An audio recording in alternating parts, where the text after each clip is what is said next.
mở súng kha mở súng po mê pí nong tay cọผู้ถมยินเขากูเกาะกูก้นขาเมื่อในฮบทบเขาในรายการเสียจินเสและเสียคู่เมืองหลีเก่งใหม่ครับในข่าวยามก็7 โมงถึง9 โมงเนี่ยพ่อแม่พี่น้องเขาเมื่อในแมนวันที่24 1 เดือน 2เหงปลายเศร้าครับมาทำรายการจ้อมกันครับพ่อแม่พี่น้องเขามาทำรายการจัดหงจุ้ยอันนั้นก็เป็นต่างกาลหาทัดลองจินเสเป็นต่างเขตเป็นว่าจัดหงจุ้ยก็ปองว่าเฮ็ดเทอร์แมนเมลมันโปรแกรมไตเฮาก็เป็นว่าแกมปืนโลกะอยู่ในโลกะพอเฮาอยู่จอมแมนในโลกะหากินง่ายขึ้นใหญ่มาสูง และขึ้นใหญ่มาสูงและเฮ็ดต่อก่อมันในเมืองโลกะก็มันมีถัดอันไรอ่องมันนะเมื่อได้แต่เอาต้อไต่ใครมาลองผูอ่องมันนะผูอ่องมันเมื่อเตะเป็นก้นเฮ็ดการโยโย่กำลืนมาเลยขึ้นเป็นคนหัวคำลองอ่องมันว่าห้องจีนเนี่ยมียังไงจัดการเลยก็คือมันเป็นลองอ่องมันเธอพอไม่เป็นน้องเขาเลยฮู้ว่าเจอเตะมีเตะสังว่าสุเจ้าหมออ่านได้เคก็เขาอ่านในปืนเคก็แหละนะเพราะสุเจ้าคนนั้นอยู่เมืองเขตใต้เมืองเขตเขาก็ฮู้นำตั้งนำได้เขตก็พี่น้องเขาที่อยู่ในเมืองไทยนะเจออยู่ในเมืองไทยสังว่าเพิ่นเคยฮู้ว่าลองฮงจุ้ยในมันแหลกลายปันเฮาจัดปันไรดีขึ้นเต้ๆจึงหือนี่มันแหลกลายไรมอกกะหือมันปันพ่อนดีเท่าไรกะหือมันแหลกลายจัดปันเท่าไรกะหือสังว่าพ่อแม่พี่น้องเขาใครตัว คาติรัตในสุเจ้านะกำหนึ่งนะบ่รายการเสียจินเสียยอเข้ากับตัวแหละแคมนะคาตัวเป็นลายเปลี่ยนน้ำคาเนี่ยคาตัวกำไก่ตัวกำไก่ตัวพอขาดตัวมันนั่นยาวเหรอก็มันขาดตอนในเขาขาขึ้นกับเตะเงาขึ้นตัวแค่นี้เนี่ยพอวางได้กดตัวนะชูเจ้าเข้ากับเนื้อยูทูบเพราะเข้ากับเนื้อยูทูบเพราะชูเจ้าเต็มลิกไทยนะเต็มว่ามังกรหยกนะมังกรหยกอันชื่อพระเอกชื่อเต้ปอกี้อย่างนั้นน่ะนะชื่อพระเอกน่ะชื่อพระเอกชื่อมังซางห้องวัดเต้ปอกี้สาวเล่าเท่านั้น สาวก่อนเล่าอ่ะเต้ปอกี้ก็มันก็แคมกูก็ขนาดสาวเขมันเป็นเล่านะนางสามีก็เล่ามังซางก็เล่ามังกรหยกภาค3ในขณะเขียนจังนั้นน่ะคนอันมอลิกไทยนำน่ะพี่น้องไต้เฮาสุเจ้าเต็มว่ามังกรหยกภาค3เนี่ยน่ะด้วยแคปที่1เมื่อถึงพอจบค่ะสุเจ้าได้ป่องใจว่าอ๋อในคำเดียวแค่อ๋ออันว่านั้นบ่เป็นบอกกุมสุ่มในกองปังลงกับหมดอ่ะเมื่อไกลในหันบอกกุมสุ่มมุงตั้งเหลือจำบ่ตันติ๊กๆอ่ะพอถึงว่าปังเอาไหนก็ปังเสิงเหิงต้องภาพว่าปังเสิงเหิงเมืองประจืนสังว่างอ่ะลำกลางเลยหันกูตังอ่ะเนาะป้องปังมาสุเจหันเนี่ยหันกูก็ค่ะอันในมันเป็นลองเต้มันอ่ะเปิดออกมาแปลกขึ้นเนี่ยมันเป็นปืนค่ะมันเป็นปืนค่ะเพราะสุเจ้าแต่มามังกรหยกในมันจะมีภาค1ภาค2ภาค3ค่ะเมื่อเป็นแสดงมาเมื่อเป็นแปลมานั่นมันเป็นจุบค่ะเนาะก็การเมื่อเดียวในสุเจ้าด้วยภาค3ค่ะนะภาค3เนี่ยเป็นอันเท่าค่ะอุปกุวันเนี่ยพอไม่พี่น้องเขาแต่ได้ฮู้ว่าอ๋อวันเมืองในอาจองว่ามีเตห้อยสันดอยอันเป็นตัวเมืองนะสันดอยเป็นสันดอยเตือนยาวลงกลางนี่เปิ้นห้องว่าสันดอยมังกรนะครับสันดอยมังกรเปิ้นตัวเนินดอยนี่มันกว่าชุดกันเลยเนาะเนินดอยนี่ก็ถึงกันเลยหางมีกันเลยโหมีกันเลยหลีมีกันเลยเนี่ยเปิ้นฮู้ค่ะเปิ้นตัวหนังดินเมืองเปิ้นตัวสันดอยค่ะนะเมืองเขาก็มันไปมีก้นหมอตัวนี่ค่ะเพราะว่าหมอตัวเนี่ยตื่นมีค่ะเมืองใต้เขาก็มีค่ะเพราะว่าเมืองใต้เขาเนี่ยเขาว่านับถือเจ้าเสือเผือกเนี่ยนะเขาว่าปุ่งจามว่าเขาในนับถือเสือเผือกเจ้าเสือเผือกเงือกกลางลายเนี่ยที่เราเป็นสันดอยเจ้าเสือเผือกเนี่ยเพราะเขาด้วยแผ่นลีนวันเมืองอันสันดอยเตือนยาวลงกันนั้นหางเสือเผือกในมีกระเหลอและกังที่ว่าลีเสือเผือกในมีกระเหลอค่ะสายลีเนี่ยห้ามโหเสือเผือกในมีกระเหลอในสุเจ้าหู้ค่ะเพราะสุเจ้าหมดด้วย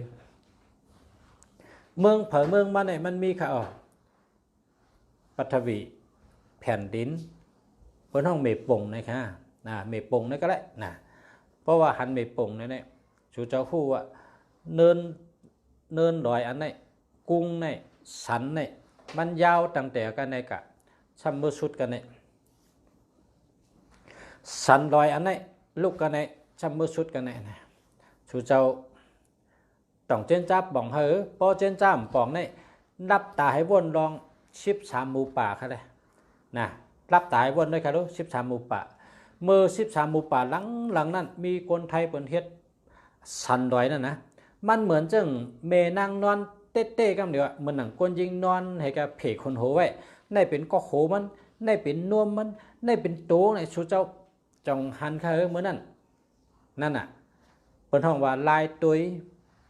สันดอยเปลี่ยนปุ่งจามจังเฮอนะอันนี้พอไม่พี่น้องเขากำ2ข้อเนี่ยอย่าไปลืมให้ข้อนะข้อที่1สันร้อย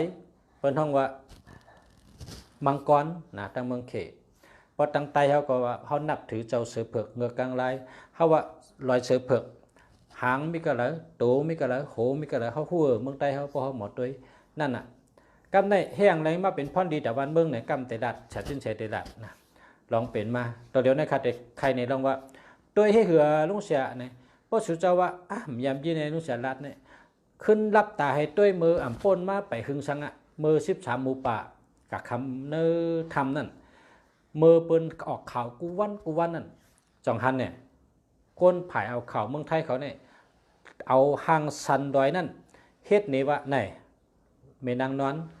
มันเหมือนเมยิ่งนอนเพกคนโหเหมีนมเหมีโตเหเหมือนดีค่ะต้องหันเขาช่างว่าด้วยข่าวตั้นข่าวแต่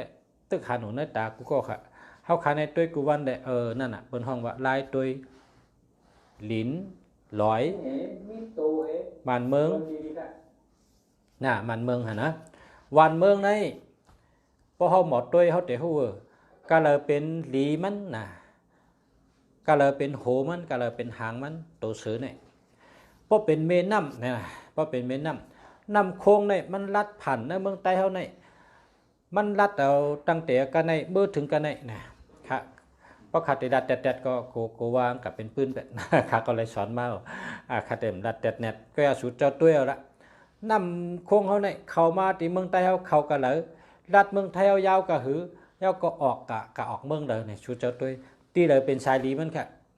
มันมีค่ะสายดีมันนำ1 เมเนี่ยมันมีสายดีมันติ๊กๆอ่ะนะเหมือนก้นกองค่ะก้นกองก็มีสายดีกูก็เหมือนหนังในเมืองไทยในเปิดห้องว่าน้ำของนะครับน้ำของโปรแกรมไทยเป็นว่าเมน้ำขงนะมีสายดีค่ะอันนี้ก็เปิดนั่งแต้มออกว่าไปหึงค่ะสายดีอยู่กันเลยนะกำใน เมน้ำอันมีปืนกับไก่โดยนักกานะกับไก่โดยนักกากำไทยในเปิดห้องว่าปั้งพญานาคลังกูปีค่ะพอมาอยู่เมืองไทยเนี่ยชูเจ้าเตยามจีนไพ่นักกาเนี่ยว่าโปรแกรมไทยเขาไพ่นักกามันจะออก1 ปี1 ปอกน่ะเมน้ำอันนั้นก็เลยเป็นชายลีในก็เป็นเต็มเนี่ยค่ะเมืองไทยเนี่ยเป็นเดเฮ็ดเนี่ยไม่น้ำเนี่ยทีนี้เนี่ยเป็นชายลีค่ะเพราะว่าการเลยมีสายลีในการนั้นเป็นตึงลึกหรือเปิ้นแล้วก็นำในที่ปั่นเจ้าไหนค่ะปั่นตึงวุ่นตึงปั่นลึกให้เปิ้นนั่นน่ะเป็นสายลีมันค่ะอันนั้นนั่นน่ะมาสายลีแม่น้ำในหลัดในลองนำกันนะกำในประมาทด้วยสันลอยในซ้ำสันลอยในตีเราได้เป็นหางมังกรตีเราซ้ำเป็นโตมังกรตีเลยซ้ำเป็นโหมังกรเนี่ยปกนหมดด้วยในเขาคู่ค่ะมังกรอันว่านั้นกำไตเขาพงว่านักกาเนี่ยค่ะนักกายามหู้กูก็ค่ะเนาะเพราะว่านักกาเนี่ยเพราะว่ากะจ้องในก็เป็นเฮ็ดไว้ตั้งคืนสังหวังจ้องก็มีตั้งคืนกองมูก็มีนั่นค่ะบนห้องนักกานะเคยกะตีเมืองไทยในตีเขาขายอยู่ในได้เปิ้นนับยำค่ะกะตีจอมจ้องในได้ใครว่าจอมเสาจ้องในก็มีจอมอันหลังคามุงขึ้นสิมว่ามุงขึ้นจ้องว่าจะได้เป็นตัวนักกาที่ได้เขานับถือนะครับเขาเอาเฮ็ดอันนักกาให้ก็ ยาวลงมาจากไหนกันนะมันหันกุฏินะที่เมืองเขาได้ก่อมพอหันนำกระหือนาการเนี่ยเนาะอันก้อยกามันเป็นดองตั้งหยุ่มย้ำเมืองหนึ่งและเมืองหนึ่งมันเป็นตั้งหยุ่มย้ำพี่น้องเจ้าคือหนึ่งและเจ้าคือหนึ่งกะเพราะว่าพี่น้องไต้ที่อยู่ที่เมืองล้านนาเนี่ยประทงไต้ล้านนาเขาหยุ่มย้ำว่านักกาเนี่ยเขาหยุ่มเต้ๆว่าค่ะพอเฮ็ดจองหลังเลอเนี่ยหลังเลอหลังคา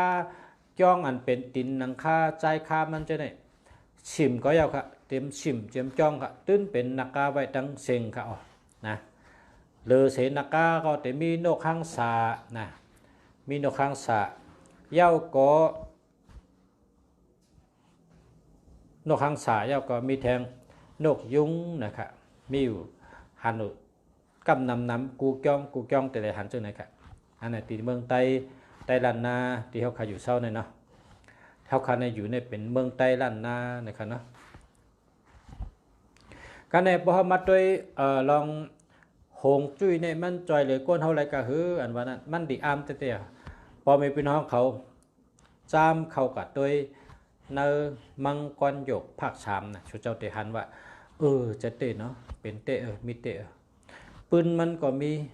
ยาก็อันก้นไรหับพรดีเหมีมาเตะว่าเป็นคนหอคำปาที่หนึ่งขึ้นมานั่นก็ราชวงศ์หมิงอันว่านั้นก็เป็นมากคำเดียวครับเป็นคนหอคำค่ะอยู่ที่ก้นธรรมดาเนี่ยก้นธรรมดาเนี่ยนะขึ้นเป็นได้ขอคำค่ะเป็นเจ้าหอคำค่ะคุณยอนเต๋ได้เป็นถึงก้นย้อนกันค่ะ เป็นก้นย้อนกันนะก้นย้อนก้นที่มิช้านะกากอะไรก็ย้อนกินข้าวเปิ้นย้อนกินปอกจีเปิ้นนั่นนะบนห้องก้นย้อนนะชาลาเปาในบนห้องปอกจีนะกำเตวห้องปอกจีนะย้อนกินให้กว่าอยู่เช้าพอถึงไรชัมปอไรพอสู่จอตัวเนี่ยมันจอนะคะชัมปอถึงขึ้นได้เป็นให้หือแรงไรมาไรวิชาไรลายเงี้ยไรปีหยามันทำพูดจังหือมันป่องใจจังหือยาวก็มันเฮ็ดจังหือเนี่ยนะกำเสียจินเสเตเสียเฮาเสียจินเสเตมาลัดนี่พอมีพี่น้องเขาลองไล่เป็นปัดเป็นตอนกับมันเข้มนะคะนะขาในตุ้ยนะเพราะว่าพอได้หันได้ตื่นจับใจกูก็นะนางซัมบีก็เราบางช้างก็เราค่ะอันเป็นอันเฮ็ดออกมาในก็มันจะว่าตอนเดียวนะมันจะว่าจุบเดียวมันเป็นจุบที่หนึ่งแคมกว่าในจุบนั้นเท่ากับถ้ามาจุบที่สองในกองเท่ากับถ้ามาจุบในค่ะจุบตัวเดียวในค่ะแต่ว่าภาคที่สามค่ะนะก็การจื้อพระเอกและตั้งจื้อนางเอกและตั้งจื้ออันกูก็ได้เหมือนกันค่ะจื้อได้เปิงให้ก็ค่ะนะจื้อได้จื้อตัวละครได้เป็นก้อนเดียวกันกูโตค่ะพ่อแม่เขาพ่อแม่พี่น้องเขาปูได้ก็เขาด้วยค่ะเฮาคาเตอุปกันกันเลยก็ยังพ่อสุเจ้าเลยตัวเนี่ยจื้อเป็นก้อนเดียวกันค่ะนะเพราะว่าชื่อพระเอกชื่อมังสร้างว่าหือเนี่ยเตปอกี้นะเตปอกี้นะกำในเฮากะแต่ได้ทำจำกันมันแคบเฮาก็อันเดมีพรดีพุ่นตาเฮาจังหือเนี่ยสังว่าชูเจ้าเฮาคะและพี่น้องใต้เฮาและป่องเจ้าเนี่ยเฮาเตฮู้ว่าลองอยู่ในโลกาเนี่ยลองอยู่ลองเศร้าอาสร้างเฮานั้นมันได้ขึ้นสูงมาเลยนะครับมันได้ขึ้นสูงมากเลยเนี่ยถัดใจเข้าคาก็เต็มมดอ่อนค่ะอดอ่อนค่ะนะคนเขาในปดถัดใจอ่อนนะถัดใจอ่อนมีกามเขคองค่ะกามเขว่าเฮ้ย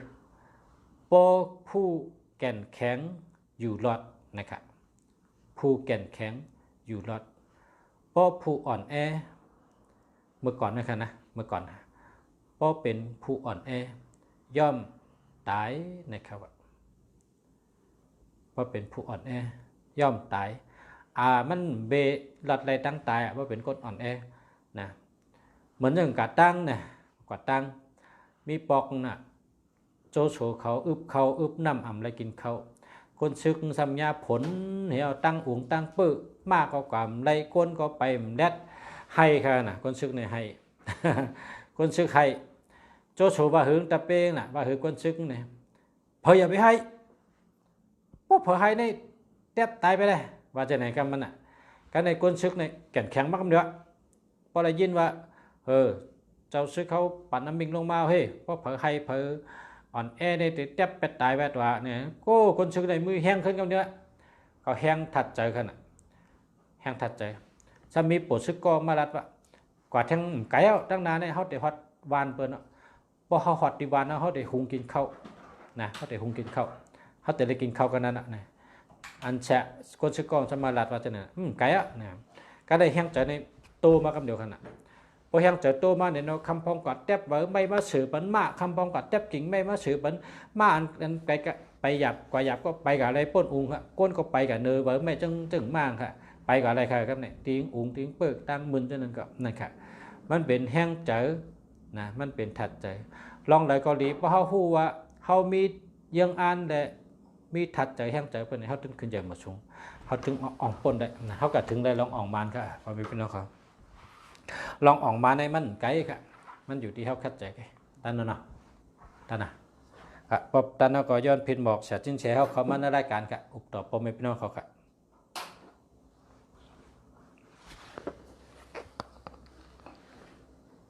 อุบ้ารัดอ่ะรัดดอกพอมีพี่น้องเขาค่ะ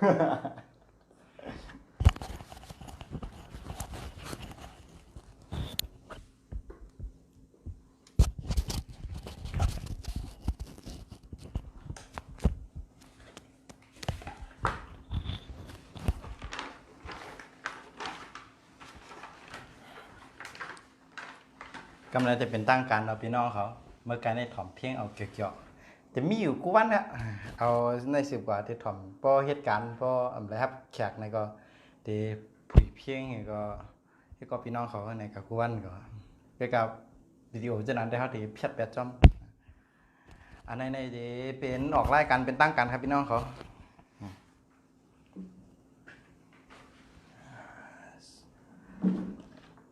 เอามาตำในกันเลยดูเอาละพี่น้องเขาว่าอันกันมาด้วยกันเนาะว่าเมื่อไหร่ที่ได้ถ่อมได้ยินลองสังเนาะพี่น้องเขามาสงค่าคุ้มเมืองดีมาสงค่ามาสงค่าปีน้องๆเอ้ยก็หลีผู้ถ่อมยินเนาะเขาตั้งหมดตั้งเซ็งค่ะเนาะมาสงค่าต่อนะอ๋อครับ10รายการผู้เสียจิ้นเสียเขาชื่อว่าเสียคุ้มเมืองดีค่ะเนาะพอมีพี่น้องเขาทำรายการจำกันค่ะผู้ถ่อมยินเนาะเขาตั้งเซ็งค่ะผู้ขอแนะนำปอเมปีน้องป่วยดีผู้ถ่อมยินเนาะเขาผู้ก็ผู้คนค่ะได้เป็นรายการจิ้นแฉเมื่อในวันที่24 1 เดือน 2 แห่งปลายเช้าค่ะออกรายการกูวันค่ะข่าวยาม7 โมงถึง 9 โมงค่ะการคำตามตอบปัญหากูลองเกดีไทยแจ้งแรงๆนะครับหัวข้ออันเฮาคาหางแฮนเตถามมีหนังปัจจัยนะครับข้อที่1เฮาคาเตถามว่าในวันเมื่อพุกเป็นวันตัวสัตว์ที่สังละลายค่ะอันอ่ำถูกอ่ำแม่นกันนั่นค่ะในวันเมื่อภูคาเป็นวันตัวสัตว์อันเป็นปางใต้อ่ำเมียนกันตั้งไก่ครับก็นั้นเพอเกิดปีไก่เลื้อนไก่วันเหือมนั้นก็ข้าวย่ำไก่ในซึ่งหลวงไรไว้สติเป็นลำร้องนะครับนี่จากหนังไหนครับคุณมึงดีเอาครับ10 ข้อถามข้อที่2ค่ะถามว่าในวันเมื่อพุกเป็นวันถัดอีสังค่ะในวันเมื่อภูคาเป็นวันถาดไฟเล็กนะครับพี่น้องๆเขาครับมีจากหนังไหนครับเอาครับ10 ข้อถามข้อที่3ครับถามว่าในวันเมื่อพุกถูกดีใส่เสื้อคู่สีสังขะพอกวนเจอถัดเจอตกแห้งเจอตกอันนั้นก็ก้นอันไปอยู่ดีเขายุบย่อมเจานั้นครับเอาครับถูกดีใส่เสื้อคู่สีเหลืองสีของแล้วก็สีกำหมอกหมักเขือนะครับพี่น้องเขาเอาครับ10 ข้อถามข้อที่4ครับถามว่าในวันเมื่อพุกถูกดีใส่เสื้อคู่สีสังขะเพราะเขาเปิดมีเมตตาที่เขาเปิดทับเปิดแป้มเขาไหนครับเอาคันในวันภูคาถูกดีใส่เสื้อคู่อันเป็นสีเหลืองนะครับพี่น้องเขาสีเหลืองสีกาแฟสีครีมสีเนอร์สีส้มหมักจอกซ้ำไหนครับพี่น้องเขาเอาครับ10 ข้อถามข้อที่5ครับถามว่าในวันเมื่อพุกถูกดีใส่เสื้อคู่สีสังขะเพราะเขากล้าอ่องขายมันมีสุนมีลาบนะครับเอาครับถูกดีใส่เสื้อคู่อันเป็นสีฟ้าสีส้มมกสีล้ำนะครับพี่น้องเขาเอาครับ10 ข้อถามข้อที่6ครับถามว่าในวันเมื่อพุกถูกดีออกคอออกเฮินกว่าจู้ไผ่ตั้งหลายครับเพราะเขาผีสางสัตว์โกนหักเขาให้เปิดมีเมตตาที่เขาเนี่ยครับเอาครับถูกดีกว่าจู้ตั้งซ่านนะครับพี่น้องเขา10 ข้อถามข้อที่7ครับถามว่าในวันเมื่อพุกถูกดีออกคอออกเฮินกว่าตั้งหลายครับเพราะเขากล้าแมดขายมันขายสังกรมีน้ำแมดน้ำต้นนะครับเอาครับถูกดีกว่าจู้ตั้งโต๊ะนะครับพี่น้องเขา10 ข้อถามข้อที่8ครับ ในวันเมื่อพุกอาขิงข้าวยามหลีข้าวยามแคมเดือเปิ้นในยามกันไปต่างแสบจิ้นแสเขานั้นมียามเดินอะไรครับ มีอยู่3ข้าวยามครับพี่น้องเขาข้าวยามทนหนึ่งจะเป็น5โมงมื้อเจ้าต่อถึง7โมงมื้อเจ้าครับข้าวยามทน2จะเป็น1โมงปลายลาต่อถึง3โมงปลายลาครับพี่น้องเขาแล้วก็ข้าวยามทน3จะเป็น7โมงปลายลาต่อถึง11โมงกลางคืนครับ3ข้าวยามในลีเลอเปิ้นแคมเลอเปิ้นตอนตานในวันเมื่อพุกนั้นครับพี่น้องเขา เอาครับสืบคอถามคอที่เก่าครับถามว่าในวันเมื่อพุกถูกลีก่อจะปัทมะเตเฮ็ดลองสังฆะเฮาเป็นมังกลาดีและปันพรดีคุณตาตัวค่ะนะครับ เนื้อการดีเจออกเข้าตั้งไก่เข้าตั้งจำอันลองการเฮ็ดการกองมูกุสูตั้งเสียงเพราะเป็นเมืองไทยก็เป็นได้มีออกแหล่ไว้ทัดจ้องตีทอดตีเมียดเกาจ้องยังไงน่ะจะมีนั่นฮะ3จ้อง7จ้องเกาจ้องนะ3วัด7วัด9วัดพี่น้องเขาครับกำนั้นในวันผูกขะเนาะในการเฮ็ดกองมูกุสูออกแหล่ออกไวออกสาตีทอดตีเมียดเดียวหยุ่มยำนับถือ3วัด7วัด9วัดนี่ก็ได้เป็นรองดีตอนตัดพี่น้องเขาสิมกาในวันมะพูคะนะฮะในการเตียวเตชุดรองตึงผ้าวันผีไว้เจ้าตีเจ้าตั้งไว้เจ้าวันเจ้าเมืองเขาปอปีน้องเมืองพงปนฮอไว้เทวาราจำในเสียมก้านนะไว้เขียงสังพุทธจำในเนาะเขียงสังพุทธแต่พี่น้องได้เด็ดปองกันกูก่องกับนะยาก็ยังหลีตอนตาตีเตผุยแสงผุยล้านนะยังหลีตอนตาตีเตออกก้าออกขายทั้งเสียงเสียมกายังปาถึงเนื้อการที่เส้นสัญญามักมันกันคอมักมันนะฮะสีลองอันเป็นอันการลำลองจำนั้นเนาะก็เป็นลองดีนะลงคอมันแก่นกันจำได้แล้วก็ในการตีเตยกย้ายค่ายตีค่ายตั้งแหลกลายตีอยู่ตีกินน้ำลีนเห็นผานะฮะค่ายห้องค่ายเฮิรนค่ายหอจำได้เป็นลองดีครับยังหลีต่อยังหลีจอมหนังการออกเข้าตั้งไก่เข้าตั้งจำตั้งเซ็งนะฮะการออกเข้าตั้งก็เป็นลองดีค่ะแล้วก็ในการที่อันเป็นว่าเฮ็ดเข่งพระเหมอเกาหลีตั้งเข่งสังพุทธเหมอเกาหลีไว้ตั้งเจ้าตีเจ้าในเกาหลีนะฮะ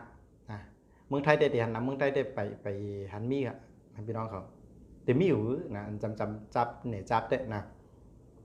อย่างในวันพูกันในการติออกรถออกกาซื้อรถซื้อกาก็หลีครับพี่น้องเขาในวันพูนั้นเป็นวันดี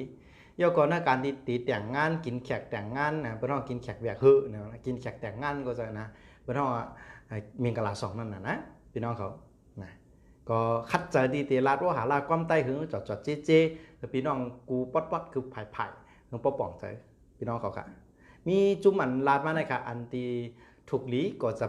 จะปฐมะเตทางเฮ็ดตอนด่านวันเมื่อปุ่งนะครับพี่น้องเขาสืบข้อถามอะไรได้ครับกบกูเป็นเฮิรนเป็นเย่เนี่ยเนาะนะฮะเป็นกบกูเป็นเฮิรนเป็นเย่จะในวันผูกกอลีค่ะเนาะพี่น้องเขาสืบข้อถามข้อที่10ครับพ่อแม่พี่น้องเขาครับถามว่าในวันเมื่อพุกอันอ่ำถูกดีเฮ็ดมีสังอะไรครับในวันเมื่อพุกอันอ่ำถูกดีเฮ็ดนั้นในการเสผีส่งผีเผาผีเปียดผีนะฮะ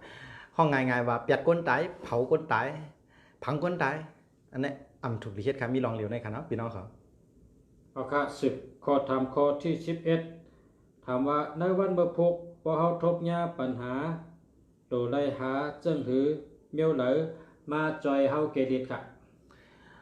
พอทบยาปัญหาในวันผูกค่ะเฮาเจอทัดคำมาจอยค่ะทัดคำอันว่านั้นในพอปีน้องเขามีสายข้อเงินสายข้อคำก็มาจุบไปอาบน้ำสวยนาก็ดีนะฮะก็อย่าไปกิน no ก็เปิดมันมีแบคทีเรียแล้วก็ปีน้องเขาค่ะพอสังวาหูนะฮะพอเป็นก้นทัดคำนะก็กับห้องเขากับเติงปังเขามาจอยเท่าไรแล้วก็ก้นจ้าเป็นปีทัดคำก็จ้าจุ่มมันเกิดปีลิงปีไก่จำไหนค่ะเนาะเขาก็ได้จอยเกลิดปัญหาอะไรเสียมก้าก้นอันใส่สายข้อเงินสายข้อคำมีใส่เสื้อขาวนะต้องดีๆนะใส่สายข้อเงินสายข้อคำก้านะหรือใส่ป้าเสื้อขาวเพราะว่าใส่คู่ขาวใส่สายข้อเงินสายข้อคำไหนแต่ก้นอันจอยเท่าไรป้อมใส่สายข้อคำลายๆใส่คู่ขาวจอยอะไรใส่คู่ขาวลายๆใส่สายข้อคำไหนยังปกติติจอยอะไรพองกำนันพี่น้องเขาขาในวันผูกวัตถุยาปัญหาหาก้นอันเป็นทัดคำหากับการโดยแหงเงินแหงคำจำไหนมาจอยเกลิดกับปัญหาเตเกลิดไรไหนครับพี่น้องเขาเอาค่ะ10ข้อถามข้อที่12ถามปูนตานางยิงผู้ยิงเจอป้าต้องป้าสันเถเมมานเขาโลเลสติวิทยาในวันเมื่อพุกมีตีดาอะไรครับมีอยู่ตีเหลียวครับพี่น้องเขาเป็นห้องว่ากูดองว่าบอกว่ากูดังนะกูดังนั่นบอกว่าสังแท่งเนี่ยเอาเตียที่บอกเขาลึกกันที่นะป บอกว่าที่เก็บคู่เก็บของที่เก็บคู่เก็บของนั่นบอกว่ามันเป็นที่รับสิ่งพี่น้องเขาครับ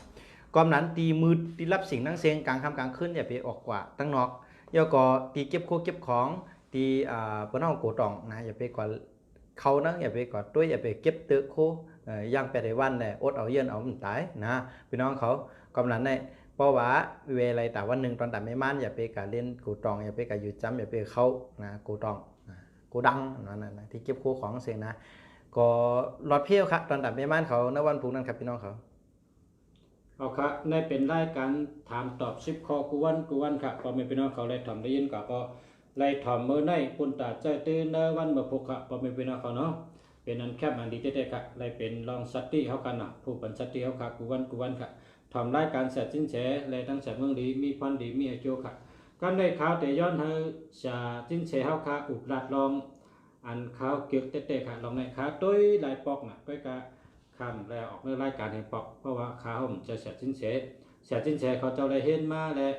สืบใครในพ่อแม่พี่น้องเขาได้ฮู้ลองเป็นมาอันลองเป็นต่างกะลาทัดและจอยเหลือเพราะว่าจัดบ้านคนเฮาเลยหลายขึ้นเยอะบ่ชงเจิงเฮืออันนั้นครับเอาครับพี่น้องเขาครับเมื่อไหร่เขาเตมีลองอาปุ่มอาปุ้มลองเตซึกปืนนะฮะแต่มาคนใครเอามาเตลาเจอเตเอามาเดี๋ยวคนใครเอาขึ้นมาเอาซึกปืนในมาขึ้นมาเอาออกมาอุบลัดในพี่น้องๆเขานะในถ่อมยินกันกับกาเลยลองฮงจุ้ยนะตั้งเป็นต่างกะละหาทัดพี่น้องเขาครับหัวข้อตอนด่าอันตีทำซึกปืนในวันเหมือนในแต่ลาดไว้ว่าวิจาฮงจุ้ยแหลกลายจัดปานลายกะหือนะครับพี่น้องเขาว่าสังก็วิจาฮงจุ้ยแหลกลายจัดปานเท่าไรกะหือเนี่ยเมื่อเจ้าในเอาสลัดสินเสียก็เลยเอาลงไว้ครับหัวข้อไหนนะพี่น้องเขาป้อเพออะไรอ่านได้รู้ก็เนี่ยก็สู่เจ้ามัดถ่อมยินแทงก็ตีป่องเสกะเขากับแทงเนาะกุ้ยกะยังไปไรอ่านไปไรรู้เนี่ยก็ถ่อมกันได้ก็ไรครับเหมือนกันพี่น้องเขาก่อนนั้นวิจาฮงจุ้ยในแหลกลายจัดปานเท่าไรกะหือเนี่ยเราพี่น้องเขาครับจังแต่มีข้อถามอยู่เสียๆในรองในสินแสจึงได้เคยยกตัวอย่างตื้อตังเรียบเพียนลองหนึ่งที่เกิดขึ้นเตะในปานเก่าก่อนมาเฮอวนกันเอาฮังกุ้ยพี่น้องเขาจึงเป็นรองของเจ้าหอคำชื่อว่าจูหยวนจังนะครับพี่น้องเขาพอพยายามตัวเงาตุ้งเรืองมังกรหยกผัก3ก็เรียบเตะพอยามยินจื้อไหนนะฮะที่เป็นกลย้อนอยู่จุ่มพักยาจกนะเป็นตาเป้ของเตวอกี้นะเตวอกี้เนี่ยเป็นพระเอกของเรื่องพี่น้องเขาสืบมาเลยจู้หอมแห้งนะลือแปดอันเป็นมองกูย่อก็สถาปนาตัวเก่าขึ้นมาเป็นเจ้าหอคำไรในพศ1เหง8ปาก71ต่อถึง1เหง9ปาก41เป็นปฐมเจ้าหอคำผู้ก่อตั้งราชวงศ์หมิงนั่นก็พี่น้องเขาครับนะฮะจูหยวนจางเป็นผู้หนึ่งตีไลวิจาฮงจุ้ยมาแหลกลายจัดปานโตเก่าลูกเอาตีกวนย้อนแหลกลายขึ้นมาเป็นเจ้าหอคำไหลออกมันรวยเลยฮับตั้งจอยแถมตีปรมาจารย์ลิวโปเวินพี่น้องเขาจอยหาอองตีมังกรของสันลอยมาเฮ็ดป่าเหี่ยวก้นเป็นจอยกั้มจูปันเฮอตัวเจ้าเก่าพี่น้องเขาครับในตังฮงจุ้ยนั้นมันมี2รองครับเพราะว่าป่าเหี่ยวก้นตายและป่าเหี่ยวก้นเป็นครับพี่น้องเขาป่าเหี่ยวก้นเป็นในบอกว่าเอาเส้นขนโหเอาเน็บตีนเน็บมือนะเอาเลือดกลางอกนะเอาน้ำลายเอาเสื้อขั้วเขาใส่3 วัน 7 วันอ่ำไรซักเอานั่นเอาขึ้นตกดีๆเฮเอาเงินเอาคำใส่เนื้อมอลินสีเหลืองแล้วก็พาผมนั่นหลเป็นพาสี5 ธาตุเลยก็มีปักเปิงมาเนอะแล้วก็กะหาสันลอยมังกรกู้หูมังกรอยู่ที่แล้วก็กะซับลงกันนั่นนะแล้วก็พังเขาอ่องอ้อมันเนอะพอที่จะนั้นเอาเนี่ยก็นะอันเนี้ยเพื่อนhọป่าเหี่ยวก้นเปลี่ยนก้นยังไปตายนะก็กะเอาพังพวกก้นตายในเพื่อนhọ ฮงซุยตัวในป่าเหี่ยวคนตายตัวในเอามาจอยเอาอันDNA ในก้นตัวคนตายนั้นมาจอยลูกหลานอันยังเป็นสืบสร้างลอกะอยู่ก้อยกะพอเฮาว่าใครจอยตัวเฮารู้นะใครจอยตัวเฮารู้เฮาปานปู่ปานหมอนเฮามุบพังไว้ตั้งหลายอันนั้นเนาะอันนั้นก็พังมันจะคุดขึ้นมาอะไรนะก็เอาเนี่ย DNA ของเฮาเนี่ยเนาะเอากับใส่ในโมลินจอมปักเบิงเฮียงหาทาเดียวกับพังตีโหมังกรเมืองใต้ก็สันลอยน้ำก็กับลอยปืนจะลอยเฮาจางเฮ็ดนั่นนะพี่น้องเขากอมนั้นนะมันอะไรเฮ็ดจังนั้นน่ะอะไรเฮ็ดไปเฮลก้นเปลี่ยนนะอะไรเอากับกอมนั้นคนโหเนี่ยติดเนี่ยมือเนี่ยสลัดสินแสเก็บใส่ก๊อกไว้เอาเปียตีเปียตั้งครับก็เพื่อว่าป้อมมันก็อยู่ที่เราเนี่ยมันจะมีพรจ่าพรหลีติดตกติดตัวก้นกำลังคนโหก็ดีเนี่ยติดในมือก็ดีใส่อ้อมเก็บไปเป็นตีกับพี่น้องเขาอยากไปเอากาไว้ตีเปียกเอาไว้ตีอันมันปังเลี้ยงอีกนึงจาดปานเฮาก็ตีเลยปังเลี้ยงเฮิงเปิ้งสาวจึงหนังนั้นกำลังนะเนี่ยติดเนี่ยมือคนโหเนี่ยแก๊สเจ้านะอย่าไปเอาเปียตีเปียตั้งนะปอกกับแก๊สตีเฮาแก๊สเลยปอกคนโหเลยเฮอกับแก๊สเตียนเสียงคนโลกันเนี่ยเฮาเจอเปิ้นมาแก๊สจูตียอก็เขาถึงเก็บเอาข้างก้อยเฮาเนี่ยติดเนี่ยมือก็แก๊สเลยก็สักกวักไว้เฮาจู่ๆกันไว้เนี่ยมีเป็นออมอ่ะนะเขาจูนไว้เนี่ยก่อนนั้นเนี่ยตินเนี่ยมือคนโหในเปิ่นดีเอาเปียตีเปียตั้งนะเปียตีแล้วก็จางเป็นมันมีพรจ่าพรหลิงดีตัวโกนกันเดี๋ยวในเรื่องน้ำลายในเปิ่นทาถมเปียลงอันตีเนอล็อกคีอันเป็นว่าโถส้วมอันเป็นว่าตีก้นคีนั่นนะเพื่ออย่าไปถมน้ำลายลงก็สั่งได้อย่าไปถมลงนั้นก็เปิ่นมันเป็นตีจ้าตีเพราะถมลงในก้ามมันปิดย้ำนะตอนมีกระถายย้ำเป่าก็ย้ำกะเพราะนั้นเนี่ยเปิ้นถมลงอ่ะเปิ้นกะหักไปตั้งนอกเปิ้นถมไปตั้งนอกพี่น้องเขาถมแป๊ดที่เราลีเลยเปิ้นนะถมแป๊ดเงาไม่ลีเลยเสียเปิ้นก็สั่งไหนไม่ได้จุบกินเนี่ยขึ้นเป็นต้นขึ้นมานั่นแปลว่าเขาปักย้ำกำกาเขาลาทางก็เป็นนั่นเหมือนต้นไม้ขึ้นอย่างนั้นอ่ะเพราะนั้นในถมน้ำลายในมีตีถมนั่นพี่น้องเขาวายมาติมาลาดแก๊สในมือจื้อแก๊สคนโหจื้อถมน้ำลายจื้อนะกินอยู่จื้อนะวายมาติมาลาดพี่น้องเขาค่ะเย่าก็ลาดร้องในเฮงเย่ากันนะคำเต็มย่อยปอกนะเอาจูหยวนจังเป็นผู้หนึ่งตีไลวิจาฮงจุ้ยมาแหลกลายจัดปานตัวเก่าลูกเอาตีก้นขอก้นย้อนเนี่ยแหลกลายมาเป็นเจ้าหอคำใดออกมันรวยไลหับตั้งจอยแถมตีปรมาจารย์หลิวปอวนจอยหาอองตีนะมังกรของสันลอยนะสันลอยนักกาหลงนั่นนะราชสื่อก็นะฮะมาเฮ็ดป่าเหี่ยวก้นเปลี่ยนจอยกั้มโจนะปันแห้งโตเจ้าเก่าไหวเสไลเป็นเจ้าหอคำก็กูว่าก้นต่างก็ตีมีโจอันเป็นวันเลือนปีเกิดเนี่ยนะตีเกิดวันเลือนปีเดียวกันนั่นน่ะเป็นห้องว่านะจางเปลี่ยนกันไรนะเพราะนั้นโกก้นตีมีโจจะตาเลี้ยวกันตั้งเจ้าเก่าเตมาเข่เข่งวัสนาจึงลงอมิงจี้สั่งเฮอกว่าตี้ยอบตัวมากระชอกมาก็จอดแผ่นดินเมืองแขนะหามาได้3เกาะอันมีวันเดือนปีเกิดปีเดียวกันเดือนเดียวกันวันเดียวกันข้าวยามเดียวกันน่ะนะกระหางเงียบอะไรมามีอยู่3เกาะอันเกิดปีเดียวมันวันเดือนเดียวเจ้ามันวันเดียวเจ้ามันยามเดียวเจ้ามันกำเดียวนะหาเอาเจ้านั้นกำเดียวนะอะไรมา3เกาะในแผ่นดินเมืองแขทั้งเสียงเนี่ยนะเลยมี1ปอก้า2มุนเจ้า3กวนย้อนอะไรมา3ก้อนเนี่ยมันติดสั่งแหมอะตีเอาแหมตายนะอ่อนตั้งตีเตะแหมตายจัดปันก็กดเจ็ดยาว่าปอก้ามีหางพึง13ตีอันไว้ขายตาเล่งจัดปันถามลีนะอันเป็นโปก้าเนี่ยเผื่อว่าติดตายเนี่ยมันเจ็ดนะมันกดเจ็ดเพราะกดเจ็ดเอาง่ายว่าโปก้าเนี่ยมีหางพึงอยู่13ตีครับพี่น้องเขาแต่ที่เอาไว้ขายเลี้ยงจัดปันนั่นตอนต่ำมุนเจ้าเลยก้นย้อนก็นะก็เรามีของ13อันครับว่าในถุงปลาอันมุนเจ้าก็มีของ13มิลนะมีโค13มิลในถุงอันตีก้นย้อนก็มีของ13มิลดีอ้ามไหมครับเนาะนะเพราะนั้นเนี่ยนะ ก็เหล่าเนี่ยมีของ13อันในขิงตีเจ้าหอคำจูหยวนจังก็อุบเปิงแผ่นลิ้น13แขวนเหมือนกันถอมดีๆกันนะกน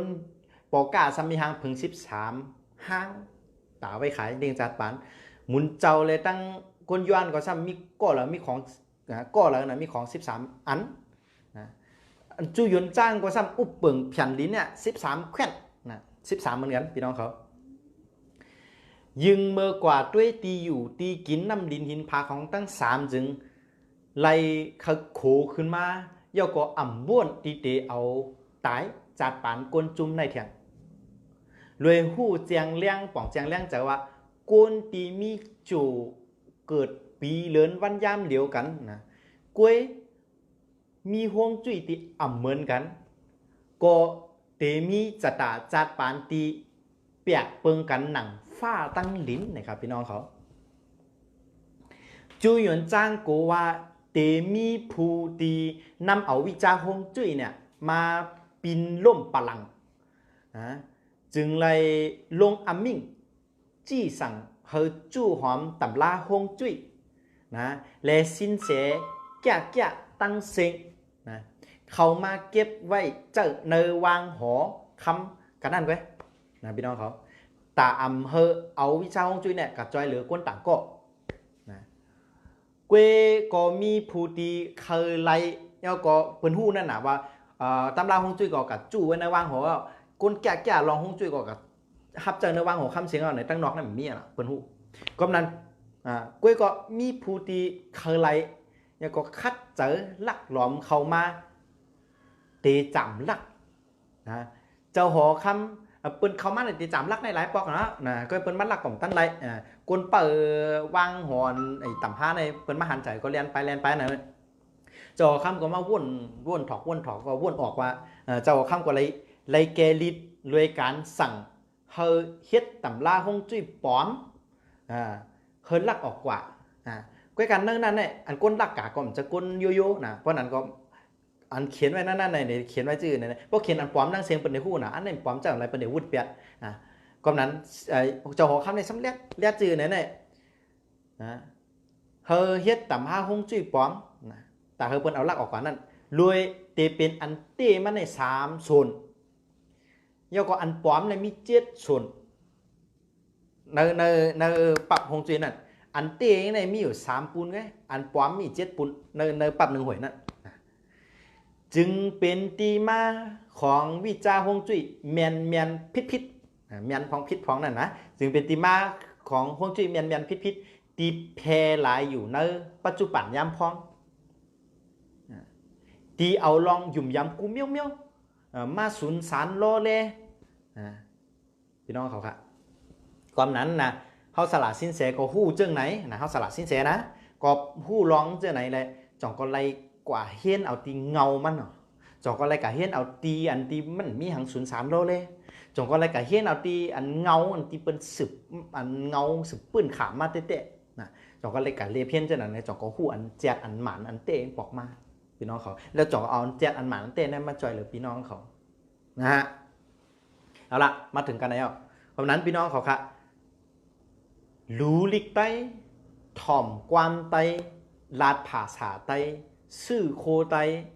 จอยเหลือไตกั้มแถมไตปันแหงไตคืดกับปันไว้พี่น้องเขาไตเฮาหมอหักกันไตอ่อนกันขึ้นอย่างมาสูงพี่น้องเขาเนาะเมียนตาเฮากดไล่เมียนจะเฮากดเชข้าเฮาสินแสปัทวีปัทมาวิชัยค่ะนะป้อป้าเจอถามลองฮงจุ้ยแล้วก็ด้วยเปต่างกาลาหาทัดว่าข้าได้เป็นก้นทาถังปีเหลือนวันยามเป็นตัวซาถังถูกเลี้ยกินการถังถูกลี้เจ้าซีซื้อโคจื้อหือเนื้อปีในโจเลียโจให้ป้อนลีลองเหลือป้อนให้เจ้าหือเลือนเลยลีเลือนเลยให้เนื้อปีในตั้ง12เลือนแต่ละคู่แจงแรงนะฮะเพราะใครด้วยเปต่างเจ้าไหนเนี่ยก็อำนั้นก็ใครไตเต้นไตอ้างเมโจกั้มกามแล้วก็ผุยลับจำในก็กับสืบเข้ามาตีหมายพงสละสินแส06566996363 06566996363ถ่อมดีๆทั้งกำกันเนาะหมายพงตีกับสืบสละสินแสกันเนาะ0 6 5 6 6 9 9 3 6 3พี่น้องเขาค่ะนะก็แต่มีร่อนมอนความมาผากตอนพี่น้องๆเขาค่ะเนาะย้อนในอินครับคุณมือนี้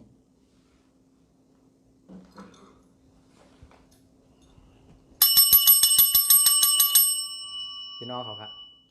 ตอบกันเนาะเตเสเนกว่าเฮ็ดสังเฮาก็ยามเฮ็ดผิดเปิงมาอ่อนตั้งเตลีจังกว่าเฮ็ดสังเฮาก็ยามเฮ็ดอ่ำไรมาอ่อนตั้ง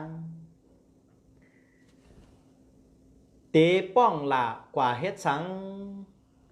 เฮาก็ยามอ่ำไรเหมือนเจอมาอ่อนตั้งโกนกูก็เกี้ยเงือเลียดหมออ่ำตานกันอ่ำทานกันอยู่จอมกวนเฮาเขาเจอเฮาป่องเจอเย้าตีไรโหเจอกวนนะครับพี่น้องเขาเมื่อไหนนะเมื่อพูกพี่น้องเขากำขนาดเมื่อในมือผูกนะกำขนาดน้องเขาครับติ๊กเข้ามาค่ะเลยเขาเตะไรเฮ็ดก่อกันเขาเนาะในเป็นรายการสินแสปกไต้ตื่นพี่น้องเขาค่ะเมื่อในวันที่24เดือน1 กรกฎาคมปี2020ออกรายการกูวันค่ะถามตอบปัญหากูลองแกลิดเฮอแจงแรงก็ถามเป็นปู่สลาคู่เมืองดีก็ตอบเป็นสลาสินแสอ่อนพี่น้องเขาค่ะพอหันว่ามีพรดีไหนก็จอยกันอ่อนกันปั่นแห้งเจอกดไลค์กดแชร์ปั่นเสกัมพี่น้องเขาค่ะเมื่อผูกในข่าวยาม7:19 มินิจังไหนนะ19กลาง7 โมงกลางคืนจังไหนนะฮะปีน้องๆเขาเข้ามาถ่อมด้วยเฮ็ดก่อกันแทงไลตีในรายการสินแสห้องง่ายๆว่าปกใต้ตื่นพี่น้องเขาป้ออ่ำตื่นตัวเหลียวเย้ามือเหลอป้ออ่ำเจอสูเย้าเป็นเผอป้ออ่ำเจอตีในเย้าตีเหลอสูเป็นก็เหลียวกันนั่นตีเตเฮ็ดลองออกมันปันโตเจ้าเก่าไรลื่นสุดอันหล่ำลองเสียเปิ้นตอนต่าวันเมื่อไหนเฮาสละสินเสย้อนสุดต้องเฮอพ่อแม่พี่น้องโอ้ยก็หลีผู้ถ่อมยินเขาตั้งหมดตั้งเซ็งอยู่หลีมีเงินห่างหลีกึกปื้นกันกูก็กูกนกูขุนกูนางกูเจ้ากูป้าเสกัมเมื่อสุงขาผิดหมอกคู่เมืองหลีเข้ามาสืบรายการด้วยอันเป็นหมายจักลาดหมายพงอันหลีผักตอนปีน้องเฮาเขากูก็กูกนตอนดาวันเมื่อไหนตดนะด้วยเอาข้าวยำเหลียวตอดถึงตัวยาวแถวตัว6ขนาดคู่เมืองหลีนะตัวหลีดีขนาดครึ่งชั่วโมงนึงพี่น้องเขาก็หมอกแคมแลบผีงามพี่น้องเขาค่ะเนาะเอาละซึ่งก็กินหมอกเขามาครับเอาสลัดสินเสเดปลดวางข้างปล่อยขอดยอดกันได้ค่ะเนาะเข้ามาค่ะเนาะ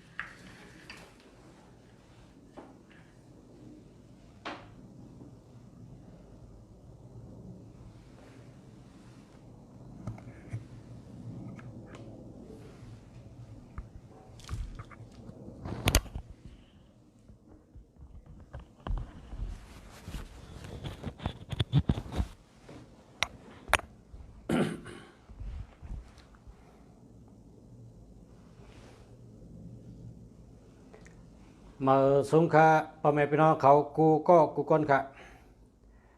สืบในกว่าเฮาติดทอมลองแห้งถัดตัวนับลอดลองถัดแห้งตัวนับปนตาใจตื้อเนอ หมายจากรัฐอันนั้นก็เนอพงกูก็กูกนค่ะพอไม่เป็นน้องเขาเมื่อซึ่งรัฐตัว2 2นะ2 ตัวก็เป็นเมตตาอาจุนดีหลีหักเมื่อว่า3 2 2 3ก็เมตตาหลีหักรักแหลมและเซลเมื่อได้ซ้ำแต่เป็นตัวนับอันเผยก็ใครกูก็นั่นค่ะอันเผยก็ใครกูก็ค่ะตัวนับตัวไหนพาลายินในก็ซ้ำปอกใครกำเดียวค่ะพาลายินว่าโอ้ยแคมเป็นนั่นให้เนี่ยใครมีกำเดียวค่ะเคยมีอยู่ในพงเผยกูก็ค่ะนะสังว่ามันมีติเฉิงได้ตื่นใครกูก็มันแคมมันหลีหักนะมันแคมมันหลีหักมันปั่นมีเงินมันปั่นเมตตามันปั่นรักแหลมมันปั่นหมอกะหมอขายนะครับตัวนับกูได้ซ้ำเพราะปั่นอาโจงเป็นหลายเมียวค่ะ1หมอกะหมอขาย2เป็นก้นหลีหัก3เป็นก้นรักแหลม4เป็นก้นหมออุบหมอลาด5เพออยู่จำก็อบอุ่นเกี่ยวใจเชื่อเจอ6เป็นก้นมีอจุนดีนะครับมี6เมลค่ะพอเลยเจอกูในอาโจงเลย6เมลอาโจงเลย6ลอง6เปิง6ลอง6เมลเหมือนหนังว่ามานะครับตัวนับในดีแก่ค่ะแคมแก่กะนะเพอก็เกี่ยวปุสลาเมืองดีก็เกี่ยวเตะๆค่ะตัวในเกี่ยวเตะตัวในตัวหังค่ะ2 4นะครับ2 4ตัว2 4นะครับพอมีพี่น้องเขาตัวนับ2 4เอาตัวเลยมันตั้งก็เลยตัว2 4อันนั้นก็ตัว4 2ข้อเหมือนกันครับพรดีมันเลยเหมือนกันอาโจมันเลยเหมือนกันก็เพราะฉะนั้นแหละพอมีพี่น้องเขาก็เลยผู้เลยเพอแหละเคยมีเหมือนหนังผู้ชายเมืองลีรัดเมื่อไกลว่าพรดี6เมลนั่นเพอเลยเคยมีก็หาซื้อตัวนับ2 4มาใส่ไว้ในจากรัฐกันเนาะเพราะว่ามาใส่ไว้ในจากรัฐเพราะไหนก็พรดีมันตื้นไหลอ่ำห้างกะ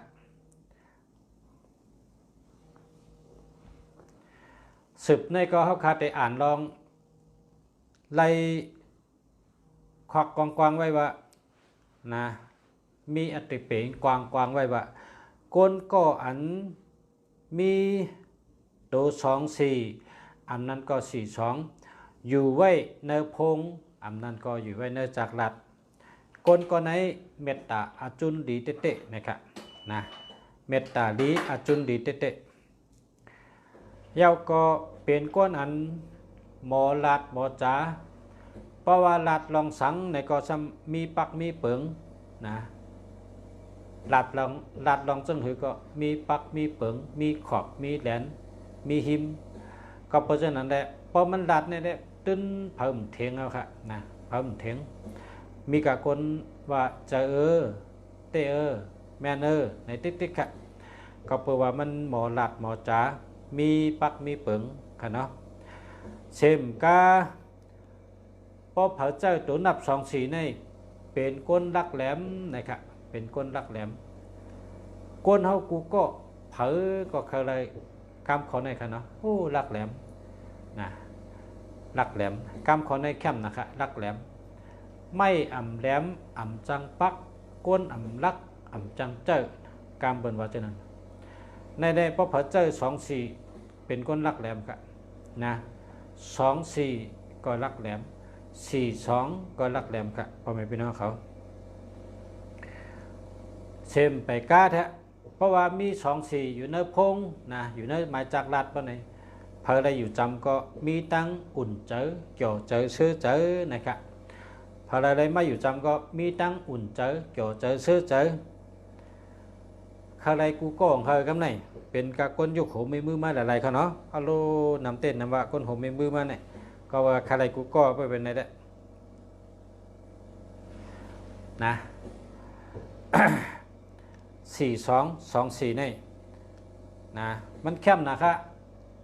แล้วก็มันหลีนะมันมีเพศเสียค่ะมีการลองหลีสีขาวโหเจอป้อเหมือนหนังเล้าโหเจอขาวเสอหลีงามนะความก็หมอลัดโคก็หมอนุงอยู่ก็หมออยู่ตัวก็หลีหักก็อยู่จำห้ำเกี่ยวใจเชื่อเจอค่ะตัวนับ24เป็นก้นอันเอาลองเจอเขาเสือเจอเปิ้นนะคู่ว่าก้นก็ในเกียกเจิงหือคู่ว่าก้นก็ในใครได้เจิงหือหมอจอมลมเปิ้นหมอจอมเจอเปิ้นเป็นก้นอันมีตั้งหักหอบโตนะครับเป็นก้นอันมีตั้งหักตั้งแป้งหอบโตมีเมตตาหอบโตครับกว่าตั้งเลยก็เมตตาดีกว่าตั้งเลยก็มีก้นหักก้นแป้งครับโตนับ24อันนั้นก็42ครับพ่อแม่พี่น้องเขาเป็นก้นมีลาบนะครับเป็นก้นมีลาบกว่าตั้งเลยก็มีก้นจอยเหลือนะครับกว่าตั้งเลยก็มีก้นจอยเหลือกว่าตั้งเลยก็มีก้นจอยแถมเป็นก้นอันหาเงินแลดนะครับเนาะเป็นก้นหาเงินแลดเป็นก้นหมอแกมหมอหาเงินหมอก้าหมอขายหมอซื้อหมอขายเป็นก้นอันหาเงินแลดเตะ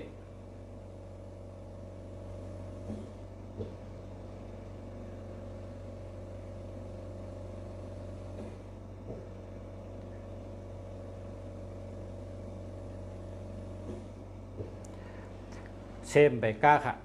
แคมหรือไงมีทางก่อนนะแคมหรือไงแคมหรือไงค่ะเป็นก้นอันหมอวางโตเนเกกางก้นน้ำนะครับเป็นก้นอันหมอวางโตเนเกกางก้นตั้งน้ำนะครับ24นะครับนะเป็นก้นอันหมอวางโตหมอไว้โตหมอไว้วางโตเนเกกางก้นตั้งน้ำพอคนเท่าโหลลัดจังหือพอคนหนุ่มโหลลัดจังหือพอคนเช่นเดียวกันโหลลัดจังหือพอเป็นน้องตานห้องน้องก็ห้องน้องตานห้องปีก็ห้องปีตานห้องปลาก็ห้องปลาตานห้องลุงก็ห้องลุงตานห้องหน้าก็ห้องหน้าตานห้องอาก็ห้องอามันหู้กูตีค่ะนะตีเลยหรือไว้ตัวสูงตัวแต้มหรือไว้เป็นกันไหนมันหู้กูตีค่ะมันเป็นก้นอันดักแหลมยาก็แลดเซลเป็นก้นอันดีหักวางตัวแมนในเกก้นตั้งน้ำนะครับแคมเตะๆค่ะเนี่ยแคมเตะๆค่ะยกมือเป็น2 นิ้วกันเดียวค่ะมันแคมนะครับนะไปก้าค่ะไปก้ากันนั่นก็ค่ะมันกึ่งแดบเตะๆนะครับมันกึ่งแดบเตะๆมันกึ่งแดบกันตั้งก้นอันเจ้าซบเฉลกล้าขายหาการหางานหาการงานหาเงินคำเป็นอันก้นอันไรเอาเจ้าซบเจ้าลิ้นให้แลเฮ็ดการป้ายหมักมีซัมปอขึ้นเยอะเหมือสูงเฮืองเปิ้งเสือ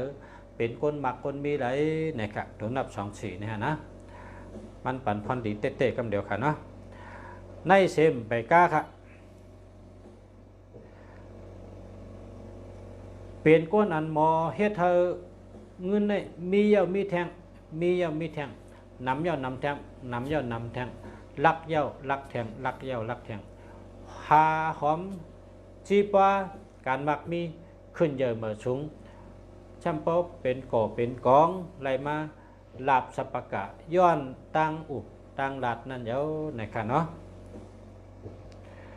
ซัมปอถึงปานได้ขึ้นเยอะเหมือสูงอันกึ่งแลบกุติติเนื้อตัวนับอันไหนอันกึ่งแลบกุติติเพราะว่ายังไหลอุบไหลลาดไหลกับสืบก้นในการกล้าขายเกาหลีในการกับสืบเกกังก้นต่อก้นเกาหลีว่าตีเลยก็ว่าไหลว่าเจ้ามันกึ่งตั้งตัวนับอันโหลเลยเจ้าในเกกังกับสืบกันนั่นเต้ๆนะครับเนาะ ในอ่านจอมในแกมเตะๆค่ะพ่อแม่พี่น้องเขาแปลว่าเป็นตัวนับหลีเตะๆเบอร์ในมาตอนปันตัวนับหลีเตะๆเป็นตัวนับ2 4นะครับพ่อแม่พี่น้องเขาผู้ทำพี่น้องเขากูก็กูก้นค่ะเนาะตัวนับ2 4เอากว่าเจอเนอหมายจากลาดก็เลยเอาเจอเนอหนำปัดพงอันนั้นก็พอเฮาเฮ็ดสายแอวคนใจก็อยากคนจริงก็อยากก็เจอเป็นเฮ็ด2 4ในมาใส่ตีสายแอวเฮาในก็เลยค่ะอันนั้นก็พอเฮามีถุงเงินจับโตในก็กะเจอเป็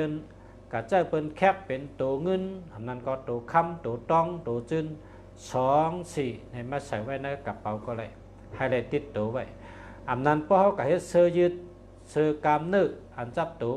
เฮาเฮ็ดอันตัวนับ2 4มันนุงกันในก็ดีค่ะมันมีถัดตัวนับปันเฮอเมืองนังผู้เสียเมืองดีไลลัดนี่มาอาจูมันนั่นค่ะ2 4นะเมืองนังผู้เสียเมืองดีผู้สละเมืองหลงเมืองดียามลัดว่าโปตนไม่อันเลยมันหมากมันหมอกนะเฮอเตรียมตัวนับเจอในกับมัดนะปีได้มาตื้นหมากอันว่านั่นชูเจ้าจำแต่ใดมันหมากเต้ๆค่ะต้นหมอกอันเลยหมอกเตรียมสถิแผ่นให้กับมัดปันแค่ใดหมอกว่าคำเดียวต้นไม่อันเลยหมากเตรียมสถิแผ่นให้กับมัดปันแค่ใดหมากว่าคำเดียวนะตัวนับเจอนั้นก็มีอยู่เมื่อหนังอันดัดมาตั้งเสียงมือว่ามือในค่ะตัวนับ3 2 4ค่ะเนาะ3 2 4จำนำขนาดแต้มหาเนื้อแผ่นให้กับมัดถ่ายตีตัวนั้นเท่าคาเฮิงหมอกคาเฮิงหมากนั่น3 2 4นะ6 2 4ปินกับปินมาให้เลย6 ตัวนะกุน6อ่ะนะเหี่ยวกับมัดใส่ต้นหมอกสุเจ้าต้นมีหมอกมีหมากมากค่ะในค่ะถาดแห้งตัวนักมีแห้งเตห้ามีแห้งเตห้าเนี่ยก็มัดด้วยค่ะนะสุเจ้าเตหันกับนากับตาค่ะนะตื่นหันพรดีมันพังค่ะพอเมพี่น้องเขาเมื่อในก็เปิดว่าข้าวยำเตป้อมมีหึงค่ะในก็เตต้วยปันหมายจากลาดเจออันผู้ทำพี่น้องเขาถามเขามานั่นค่ะเบอร์เลยได้เตต้วยเอาค่ะนะจนแต่ที่ละจนกว่าเขาเดว่าเรื่องนี้หู้ตั้งนะก็คนถามดูว่าอ่านจังหวะคนถามดูว่าคนถามจังหวะคนถามเขามาแล้วมั้ยอ๋อครับหู้ตั้งนาในตัวก็ที่1ค่ะหู้ตั้งนา0634871991นะครับแค่มาขนาดเดียวค่ะปอหันอย่าลืมตักนะครับเนาะ0949755406อันนี้ดีค่ะ8เห็นนะเพราะมี0ในอันดีเพราะหังดีเนี่ย0ให้มีตัวเดียวกันอยากมีไขสักคน0623074524อันนี้ดีค่ะเพราะว่ามันมี307ค่ะเอา8เทก็หาใหม่ค่ะไอ้ยา0654855824อันนี้เจอแล้วค่ะ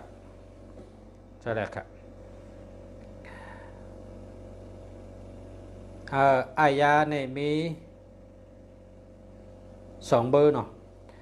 0623274524อันนี้มันดีค่ะมันมี27ค่ะเอา8เลยนะจ่าย0946163897แล้วค่ะจะแล้วค่ะนะพี่จังนะครับว่าพี่จังปกตินั่งตำบลจังได้บ่เข้มเนี่ยชื่อพี่จังเนี่ยนะกำปฏิว่าเฮาอย่าห้องเฮาพี่จังแล้วเนี่ยนะ0929934981มันดีค่ะ8ให้หามไว้ค่ะเนาะ8ให้หามไว้ค่ะ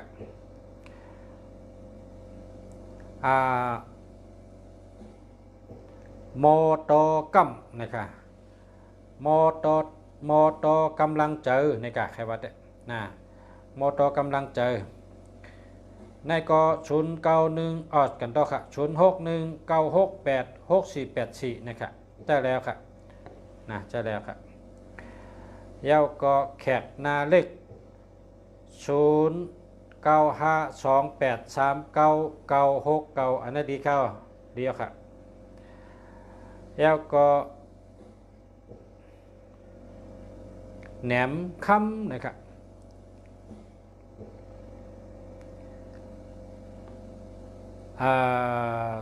0814675186อำดีค่ะ81ก็อำดี18ก็อำดี67ก็อำดีหามาค่ะนะหามาค่ะอูออค่ะมาชงค่ะเนาะอูออค่ะหมดแล้วค่ะมาทางกองค่ะเนาะมาแทงก้อนหนึ่งค่ะมาแทงก้อนหนึ่งชื่อห้องว่าคำนะครับนี่เป็นคนมีค่ะเนี่ยชื่อห้องคำขนาดเนาะก้อยกานำบัตรพงได้อ่ำดีค่ะโลหาเหมยค่ะคำ094481044044อันนี้อ่ำดีค่ะหาเหมยนะป้อหันอย่าลืมตัก0826788718อำดีค่ะหาเหมยนะยาวก็มออ่านชื่อค่ะเนาะอันนี้แต่0627854556นะครับอันนี้ก็มี27ค่ะเปิ่นใจค่ะ27ดีค่ะตุ๊กตาเมืองไต้เนี่ยว่ะแค่ว่าตุ๊กตาเนี่ยเนาะ0948282251ค่ะใช่แล้วค่ะตุ๊กตาเมืองไต้เนี่ยเนาะจินมาอองอันนี้เด็ดจินมาอองได้0629450367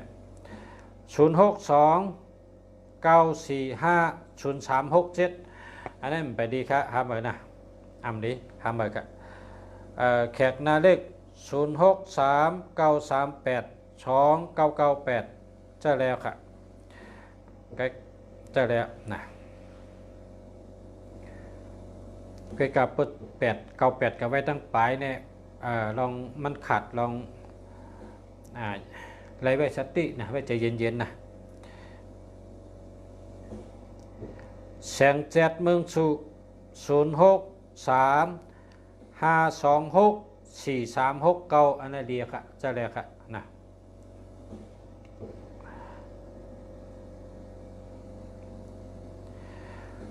พอเมพี่น้องเขาคู่ถ่อมพี่น้องเขากูก็กูก้นค่ะสังวากะซื้อหมายจากลาดอันเมอหาศูนย์มิตัวเร็วกันค่ะนะหาศูนย์มิตัวเร็วกันพอเขามีเงินก็ซื้ออันตัวมีเงินนะมันนั่งคลัดมา3วันทับกันในเมื่อว่าก็แคบเอามาซื้อใน2แคมเตะเมื่อว่าห้าม2-3อันนี้ก็แคมเตะมาแนม2-4ในแคมเตะนะชูเจ้าซื้ออันแคมนะเพราะว่ามันแคมในก็อย่าไปซื้อกันอันอ่ำดีอย่าไปเอานะเลือกเอาอันดีมันนะตัวเฮาในมีตัวเฮาก็ขึ้นเฮ็ดปันตัวเฮาไรดีนะเหมือนเสียจินเสรัดในกรรมกับถูกวันนั้นอันเฮ็ดอ่องมานไรดีเลยเปิ้นได้มีตัวสูก็ยาวนะมันมีพระเฮ็ดบันไรตัวสูเจ้าในโลหาลองอ่องมานมาเสร็จตัวสูเจ้าโลคัดใจเห็นโลคัดใจหาโลคัดใจแกมโลคัดใจป้องโลคัดใจขึงนะอันไรดีเอามาใส่ก็เผาละเปิ้นว่าอันไรดีก็เอามามัดแถมละมัดแถมมัดจอยละนะเพราะอันเริ่มดีก็เอาออกแปดกะเอาทึมแปดไกลๆกะอันนำดีนั่นป้องดีก็เอามาเจ้าเพราะอ่ำดีก็เอาแปดกันนั่นแกทัดสางวนเมเฮ็ดจอมทัดสางวนเมเฮ็ดจอมนะคำคนนั่นแกทัดสางวนเมเฮ็ดจอมคำ3 ข้อนั่นแกทัดสางตัวแหละอันเปิ้นว่ามันดีก็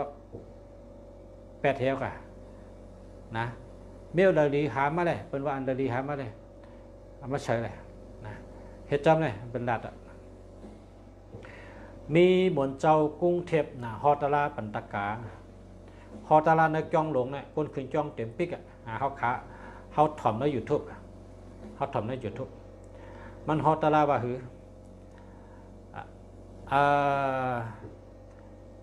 ตะกาวเขาเนี่ยว่าเปิ้นว่าหมายโพงใน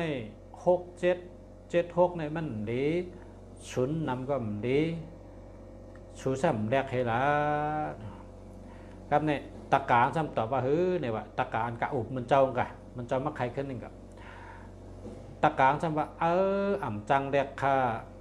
เขาเจอในมาใน10 ปีปลายเพราะคาแรกได้ลูกค้าค้ามหูจักข่าวก็นันยามติดต่อข้าก็หูจักใครก็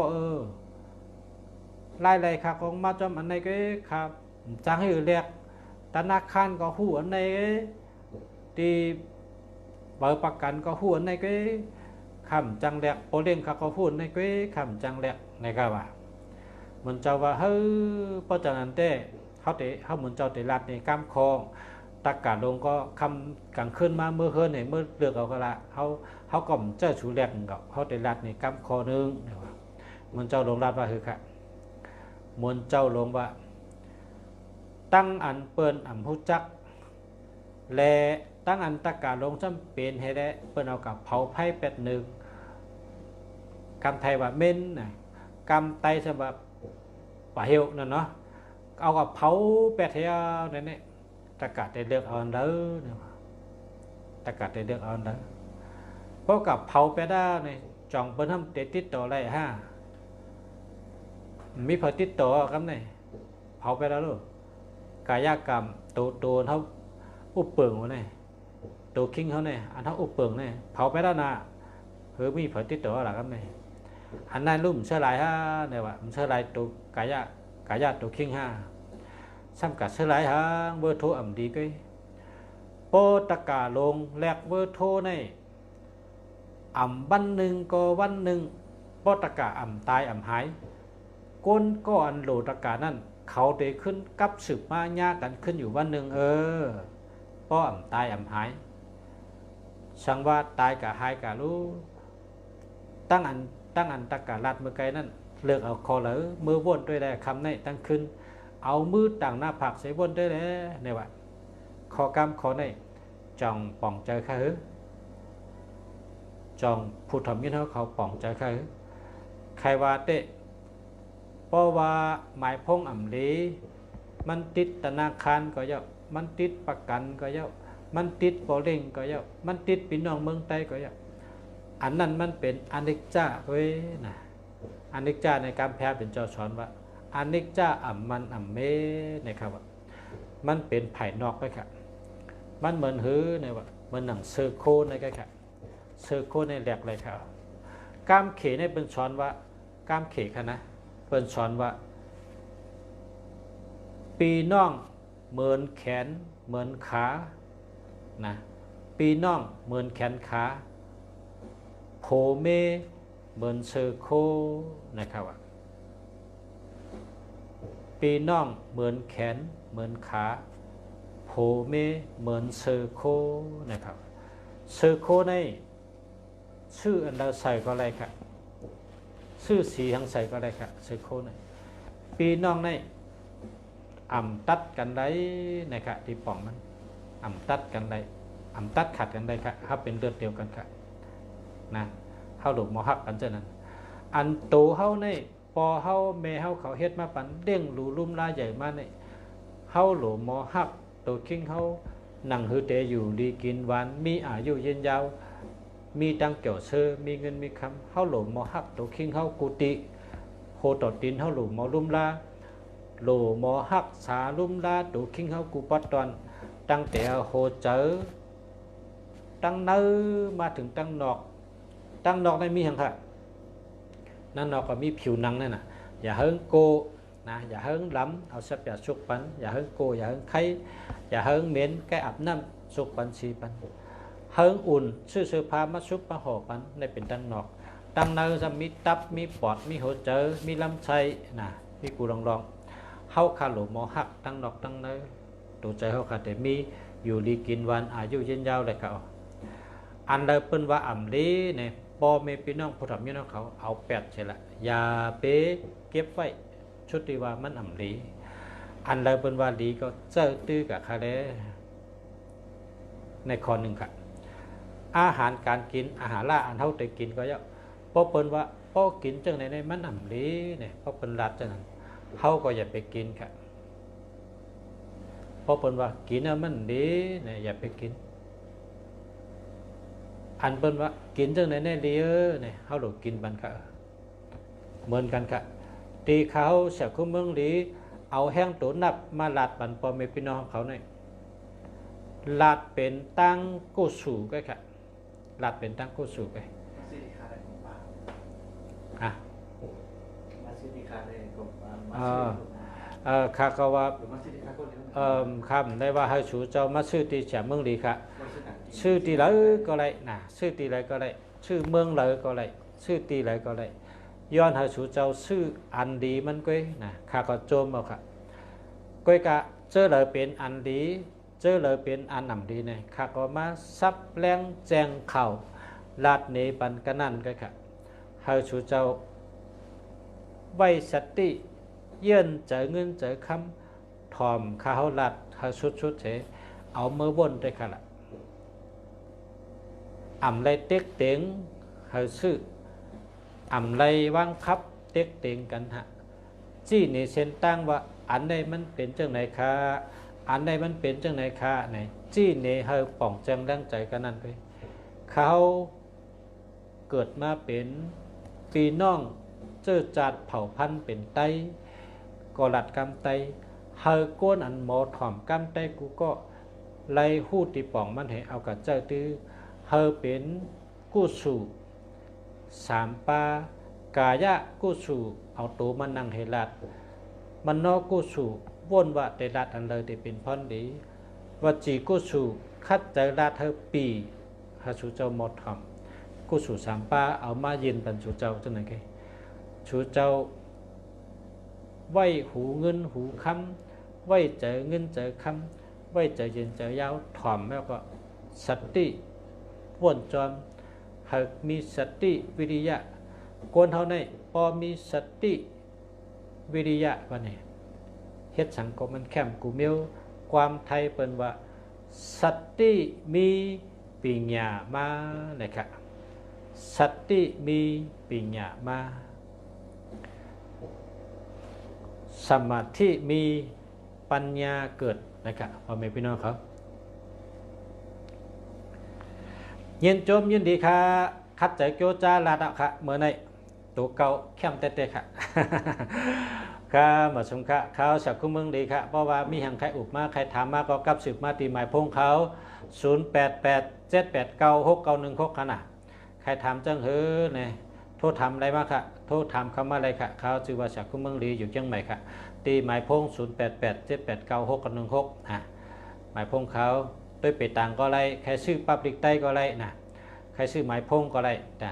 ทับกับสืบมาที่เขา0887896916ค่ะ